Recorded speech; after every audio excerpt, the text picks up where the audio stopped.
بسم اللہ الرحمن الرحیم۔ السلام علیکم ورحمۃ اللہ۔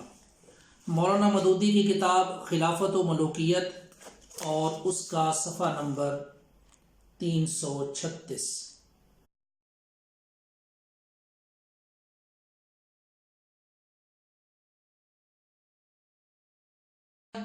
مولانا مودودی کی کتاب خلافت و ملوکیت اس کا صفحہ نمبر 336۔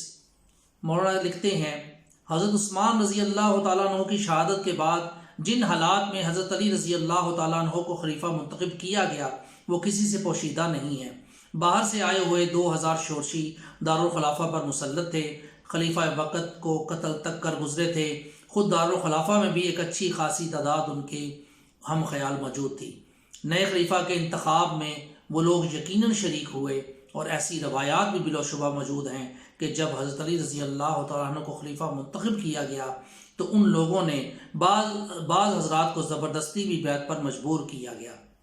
لیکن سوال یہ ہے کہ کیا یہ انتخاب غلط تھا؟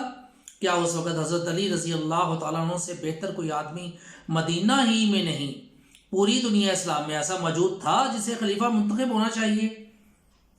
ان سوالات کے جواب میں یا ان سوالات کے رسپانس میں وہ نیچے ایک نوٹ لکھ رہے ہیں، وہ آپ اسکرین شاٹ میں دیکھ سکیں گے، آسانی کے ساتھ اس کو پڑھ بھی سکتے ہیں۔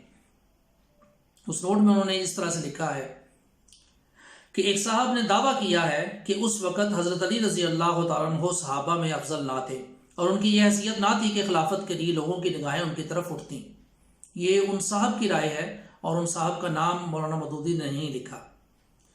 آگے مولانا مودودی لکھتے ہیں، مگر اس کا صحیح فیصلہ کرنے والے آج کے کوئی صاحب نہیں ہو سکتے، بلکہ خود اس عہد کے لوگ ہی اس کے بہترین جج ہو سکتے تھے۔ دوبارہ پڑھتا ہوں، مگر اس کا صحیح فیصلہ کرنے والے آج کے کوئی صاحب نہیں ہو سکتے، بلکہ خود اس عہد کے لوگ ہی اس کے بہترین جج ہو سکتے تھے۔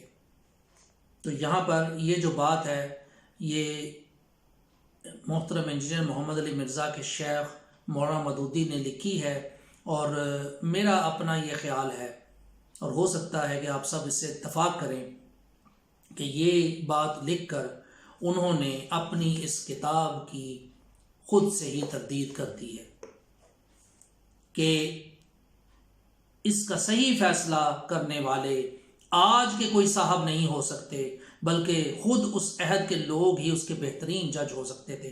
تو یہاں اس کتاب میں جن جن ادوار کے حوالے سے مولانا مودودی نے جو باتیں لکھی ہیں، اب ان کے اپنی لکھی ہوئی تحریر کے حوالے سے اگر دیکھا جائے تو پھر کیا یہ بات ان پر صادق نہیں آتی کہ وہ آج کے ہی صاحب ہیں، اور وہ اس کا صحیح فیصلہ کیسے کر سکتے ہیں جبکہ خود ان عہدوں کے لوگ ہی ان کے بہترین جج ہو سکتے تھے۔ اور یہی بات میں انجینئر محمد علی مرزا کے بھی گوش گزار کرتا ہوں۔